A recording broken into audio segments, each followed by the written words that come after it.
What's up, everybody? Welcome to Stadium Drive Week 7. This week we're covering two games. We're going to be at Indian Valley Garaway tomorrow night for the matchup between the Pirates and the Braves. Pirates are 6-0 and the Braves are 4-2. Big IVC matchup branching into the IVC this week. But we also wanted to cover a big game in the MVL, the Sheridan Generals and the Philo Electrics. Sheridan also unbeaten, 6-0, and Philo is 5-1.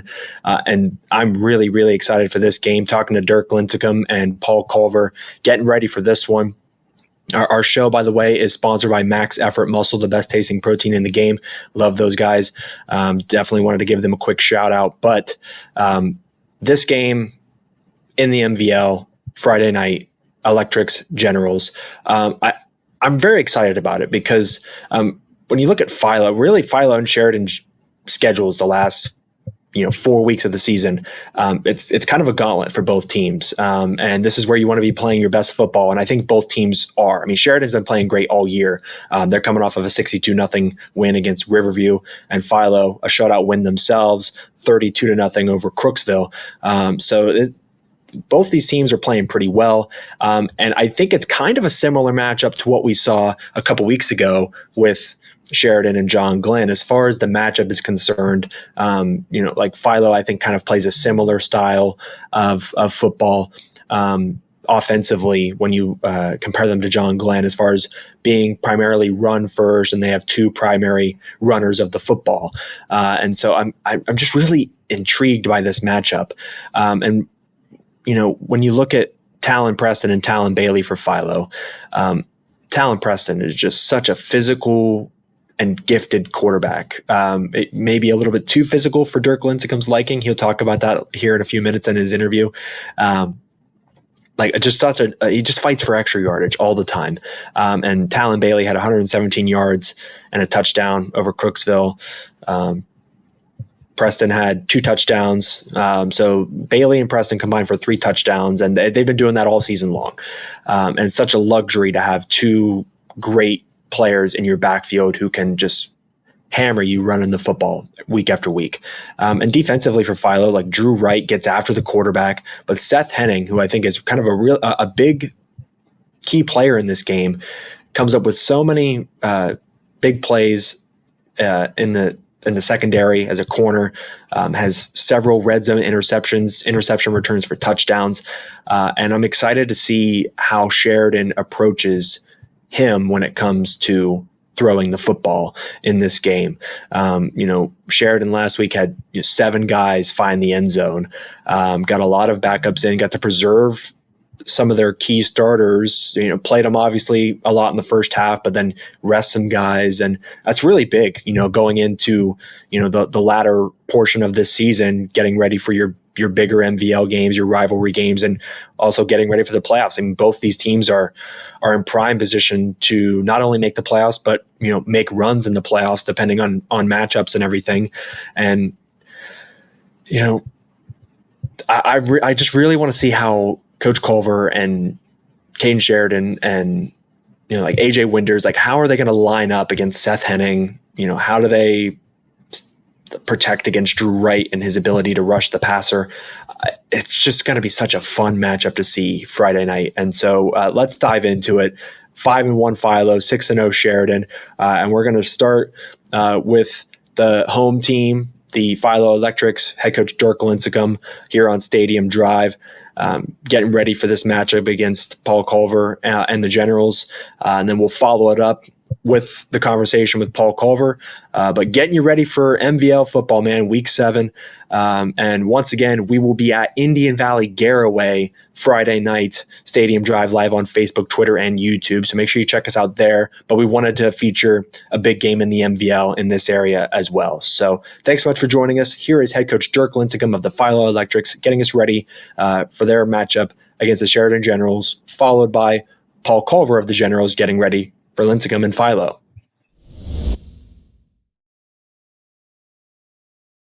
So we're here with head coach Dirk Lincicome of the Philo Electrics going into week 7. It's crazy that we're this far into the season already, but coach, I really appreciate your time. And this last 4 weeks of the season that we're going into, you kind of entering a gauntlet, so to speak, because you got Sheridan this week, who's undefeated, 6-0. The following week, you have Tri-Valley, 4-2. John Glenn, who's 5-1 right now. After that, in week 9, and then you have Maysville, who's 2-4, but they've been playing teams really tough this year, in week 10. And obviously, I know you don't like to look ahead; you like to look at the matchup in front of you. But what excites you about the challenges of going up against these premier teams in the MVL over the last couple of weeks of the season, and specifically Sheridan, this Friday? Yeah, thanks a lot for having me, Will. There's a lot of things to be excited about. Certainly, big games are always exciting, games that mean something, and there's a lot to gain and there's a lot to lose. So it's the whole reason we do this. It's that we get to play in games like this. Of course, if there's no possibility of failure, defeat is kind of meaningless. And certainly, as you pointed out, these next few weeks, there's a possibility for defeat if we don't play well in each of these 4 games. None of these games are pushovers by any stretch. And you mentioned that Maysville's 2-4. That's a rivalry game for us. So you can throw records out the window there. And as you pointed out, John Glenn's only loss is to the Sheridan team that we're about to play. And that was a close game. So, refocusing to this week, Sheridan, they're tough. They're the number 1 team in Region 15. They're 6-0. That doesn't happen by accident. Obviously, you got to be able to score points and stop people from scoring points to get to 6-0. So, offensively and defensively, they're tough. They've got they're very well coached. Coach Culver does a great job, and his whole staff. They have a great tradition. So we definitely have our hands full Friday. Our kids are going to have to play very well. They're going to have to really stay focused on what their piece of the pie is and doing their job, trying to defend option and triple option and their passing game. They have a quarterback that throws the ball really well to some really talented receivers, and he's a good runner, and he also has a good tailback to hand it off to. So for them up front, really good offensive line across the board. They're big, they're physical, they're athletic. So anybody that has Sheridan on the schedule knows that they've got to step up and play, if not their best game of the year, one of their best games of the year, to have a chance to win that game. So a lot of respect for Coach Culver and his program. Now, we've talked about your quarterback, Talon Preston, before. He had 2 rushing touchdowns last week. He's just a great runner on the ground, physical guy. And you've talked before, don't take the playmaker out of the playmaker. Like, he is just truly a playmaker for you. But Talon Bailey has been great as well in the backfield. He had 117 yards and a touchdown in your 32-0 win over Crooksville. I'm sure it's a luxury to have like 2 great physical, skilled runners of the football in the backfield for your offense. Yeah, we are blessed. We do have a couple juniors that are very talented. They play extremely hard. Sometimes I wish my quarterback wouldn't play as physical as he does. I wish he would step out of bounds sometimes. But as you said, we've talked about that. I don't dislike that about him. I just try to keep him on a short leash as far as how much contact he has. But the way he plays the game, there's no avoiding some bumps and bruises. With Talon Bailey, really tough physical kid. He's just a 5'7" brick, and he's a wrestler, so he's really good with his hips and bounces off people. So really hard to tackle.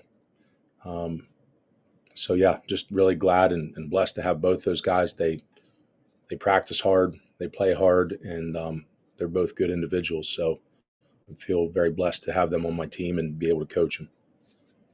Now, just from following your team this year, I mean, I've been very impressed with the defense. Drew Wright is all over the field defensively, generating pressure, getting to the quarterback, getting sacks. It seems like he's got at least a couple sacks every week. And then Seth Henning, he's got a nose for the football. Whenever it's in the red zone, he always finds a way to come up with a clutch interception for you and just change the way a game is going and really turn the tide for your Electrics. Like, what do you like about obviously those two guys just being leaders on your defense, but the way your defense has performed as a whole? Because we know about the offense, we know about Preston and Bailey, but like this defense, I feel like has kind of been a very good story for your team as well this year as you're 5-1. Yeah, really happy with the way both of our defensive ends are playing right now. Drew Wright certainly is in the stat book he's just got a ton of sacks this year, and he's just really good at finishing the play and not stopping until the whistle's blown. That's on both sides of the ball. Our other defensive end is a sophomore named Camden Stoner, who is another big, tall, lanky kid that can knock down passes. He's got a fast move off the edge. He does a good job of the ride down and fighting the reach. So really happy with the way our defensive ends are playing. And then you mentioned Seth. I think we're going to get tested this week with Sheridan. I think we're going to have to be on top of our game. Seth is going to have to come up with, some of those key plays on the ball to keep Sheridan out of the end zone, because, as I said earlier, they can pound it at you, or they can sit back and throw it over top of you. So you got to be well-rounded in all areas defensively. I think our linebackers have played well this year also. We got a couple of seniors there with Braden Bleakney and Austin Tysinger, who played extremely hard for us, and a junior with Braden Bernard and a sophomore, Jake Savage, that have kind of rotated through there, and each one of those guys has really performed well for us. So we really like what we've seen out of our defense. It was nice to be able to pitch a shutout last week. That was our first one of the year. But our defense has kept us in some games that we've ended up being able to win when our offense maybe wasn't clicking. So having a defense that can keep you close until you start clicking is really important, certainly as we get down the stretch here, as you pointed out this week with Sheridan and then the weeks following. So, excuse me, just trying to keep those guys healthy and in one piece, and develop those guys behind them so that the next man in is ready to go, and hopefully we don't have to miss a beat. We can have full faith and confidence in anybody that's out there running in our scheme. So, yeah, it's been good for us so far. We definitely have some big challenges ahead, but we'll meet those challenges and we'll do the best that we can. Now, I'm curious how much film you're using of the John Glenn-Sheridan game, because I feel like the John Glenn offense is sort of similar to your offense in the sense that like you have like two like guys running the football primarily. Like for John Glenn, they have Winland and Gilcher, and then you have Preston and Bailey. Like those two guys carry the football the most, and both your team and John Glenn like primarily a running football team. But John Glenn wasn't able to find the end zone against Sheridan. They lost 14-0. I'm curious how much of that film you're using to kind of mold and shape your game plan, and maybe ways to attack Sheridan's defense that John Glenn didn't, so that way you can get into the end zone and have a bit more success than John Glenn did this Friday. Yeah, well, I think it's a tall task for anybody to get in the end zone against Sheridan. Certainly, John Glenn was really close a couple times. And I guess to answer your question, yeah, we do look at that film a lot. We look at all of our trade films a lot, and then we also pull up last year's film and go through that and look for things that we can take advantage of, and personnel that are returning starters and guys that are first year players, or maybe just guys that have filled in. So we use a lot. We use huddle a lot to analyze our opponents. With the John Glenn film, I think John Glenn played really tough. I think they had a couple opportunities certainly that could have turned into points, and for whatever reason they weren't able to punch it in. So there's something that you can learn from every game that you have. I think John Glenn played him really physical up front. They fought with him.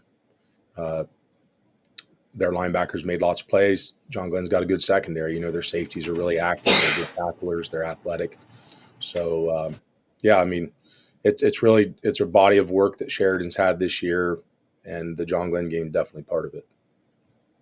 Well, we're looking forward to watching the game this Friday, Coach. I really appreciate you taking the time, and best of luck. This game this Friday against undefeated Sheridan, but the rest of the way as well. Because like we mentioned, it's definitely a tough last couple of weeks, and then you round it out with that rivalry game against Maysville. So best of luck, and we really appreciate the time. Yeah, thank you. I appreciate it, and appreciate what you do for our kids to get them some notoriety and get them some attention for the hard work that they put in. So thank you guys. All right, we're with head coach Paul Culver III of the Sheridan Generals going into week 7, which, Coach, I mean, that's just crazy to think that we're already in week 7. But your team's undefeated, 6-0, and you're going up against the Philo Electrics, who are 5-1 this week. And I do want to touch on the game last week, though, against Riverview, a big 62-0 shutout win, but you had 7 different players score in that game, which I think it's always great when you can get a bunch of players they can all have their hand in the cookie jar a little bit, but you get a bunch of backups in the game and everything. What was that like to just kind of get some new faces into the game? They all get some touches, a bunch of guys get into the end zone, and just all around a fun win for your team. It was a fun win. Anytime you win, it should be fun. You have expectations and maybe think you have room to improve, but it was really great to see some of the guys that haven't necessarily got as many touches, like you said, get big time plays and get an opportunity to be successful. And at a place like Sheridan, we're very fortunate that we have 60 kids on the varsity, which means there's probably some juniors and even some really good sophomores not playing a lot on Fridays, and so good to see them. Good to see them get out there. Now, looking at this game, with Philo, and I guess really the last couple of weeks of the year, because you got Tri-Valley coming up in a few weeks as well. Like having a game like that against Riverview, where you can get a lot of backups in, that I imagine that's got to be great for you to kind of preserve the health of some of your key starters on offense and on defense as you get ready to kind of enter this gauntlet towards the end of the year with like Philo, Tri-Valley, and the rest of the teams on your schedule, and get ready for the playoffs. Yeah, if you're going to play what is now ultimately a 16-game season, possibly to go clear to a state championship, but even just a regular season of 10 games, you're going to have bumps and bruises, bare minimum. You're probably going to have some significant injuries, and so you have to develop depth. And that's a major difference as you move up through the divisions, as you go from 7, 6, 5 all the way up to Division 1, is the depth. And so we're Division 4/3 team. We've always been 3, but we're Division 4 this year. And we have good depth. We don't have great depth, so we still have to continue to develop in it. And our staff coaches the freshmen every day. We coach the freshmen every day, the sophomores every day, the juniors every day, because we're developing next year's depth this year. We were developing this year's depth last year, because you never know when you're going to need somebody. You're one twisted ankle away from the next man up. Now with Philo this week, their backfield is very talented, very good. Talon, Preston, their quarterback, and their running back Talon Bailey. I mean, they are the primary ball handlers, I guess, when it comes to running the football, and they always have noses for the end zone. They're very physical, tough runners. Kind of similar to the matchup you had against John Glenn, where like you have Noah Winland and Lincoln Gilcher who are running the ball primarily. But I mean, how are you looking to defend them this week? Because I know it's kind of a similar matchup, sort of like John Glenn, where they're going to run the football primarily, maybe throw it a little bit. But how do you defend like Preston and Bailey, who are such physical runners, and they're always fighting for extra yardage, no matter the down, distance, time left in the game, the score? So, as overly simplistic as this answer sounds, alignment, assignment, stance, we call that a level 1 football player. So at no point can they have a formation that catches us off guard, that gives them some type of a leverage advantage or a numbers advantage against our defense, so they can outblock us at the point of attack. And so we hammer that, right? And then second one is block destruction. You're not going to tackle someone of those two backs that you were talking about. You're not going to tackle someone of their quality if you're also being blocked. You have to have crossed that blocker off the list. Block destruction. He cannot be part of the equation anymore. You have destroyed that block. You have moved past him. And then you move to level 3, which is excellent tackling. And I tease some of our baseball players. People always say that the hardest thing to do in sports is to hit a baseball. I disagree. The hardest thing to do in sports is to tackle someone in the open field. It's borderline impossible if you give somebody a full speed head start and tell them that you have to get them to the ground. Like, that's so hard. And so you rep it like crazy. And when you have somebody of their skill set, it's very hard to do. So we have to be gap sound, alignment assignment, stance sound. We have to get off blocks because they have some big linemen that do a nice job, block destruction, and we have to tackle well. Now, offensively, I want to know how you're going to attack in the passing game, because Seth Henning for Philo, I mean, once you get in the red zone, like he's got a couple of these plays this year where ball gets in the red zone and somehow he just comes up with a clutch interception that just kind of turns the tide of a game. So are you he's just a great corner. So are you planning to maybe like run some pass plays that are away from his direction? Are you just going to straight up attack him? Like, what do you do with a guy that has such a nose for the football like that? He's just a ball hawk, and he just makes plays defensively. Yeah, it's an excellent point. I mean, the kids that are most dangerous on another team are the kids that make plays. They do something above and beyond their job. So yeah, your quarterback, your receivers have to identify him. You have to look for what you believe is the best matchup. I believe in our kids. I believe in our kids' ability to get open. I definitely believe in Caden Sheridan's ability to put the ball in money despite tight coverage. But I know exactly what you're talking about. I couldn't have said his name, but the play that he made against Morgan was an incredible break on the ball. That Morgan ran a great route, a great combo to get the I think his name's Searles, the number 8 kid, open, Yep. and he's open. It's a crucial touchdown in a game, and next thing you know, that kid flashes in the screen. I was like, whoa, that's a heck of a break for a high school DB. So yeah, you got to be aware of him at all times. Now, finally, Coach, I want to know what it's like going up against Dirk, because I mean he's been around Philo for a while, and he talked about the other day like going up against you, like the respect he has for you and your program, and it's always fun coaching against the Sheridan Generals and those battles throughout the years. What's it like going up against Dirk every year, and what are you looking forward to about tomorrow? So to me, high school sports is about competitive excellence. And we talk about being physical and being tough and, it's a street fight and things like that, but it's about competition. And competition to me is signified in the fact that we shake hands after the game, or like a wrestler that shakes hands after a match, or two boxers that touch their gloves before and after the match and, and give a hug. And so I mean this as a compliment. Like Coach Lincicome and I are going to go head to head tomorrow night. And at the end, I have no problem shaking that guy's hand, giving him a hug, helping him out if he goes when he goes to the playoffs. And he's done that for us multiple times. Like the fact that the NBL is as competitive as it is, but still has competitive excellence is a reflection of the men that lead their programs. So when you start talking like Coach Lincicome, and he's been doing it longer than the rest of us, he's been a head coach, I believe, the longest in the league, or at least right there. He does it very well. He stresses the right things. They constantly talk about family down there. And then you hear him say it in their Storied Rivals videos, like, you can hit, you can play for Philo football. It bothers me that I know that slogan, but it means something to them and they play like it. So that competitive, we're a family, but we're going to get after you. That balance is awesome. Well, Coach, we're looking forward to seeing the battle tomorrow night. I really appreciate you taking the time once again to join us this season and preview a fun and competitive and what should be a great high school football game in the MVL. Like you said, it's always competitive, so we're really looking forward to it, but I appreciate your time this evening. Thank you.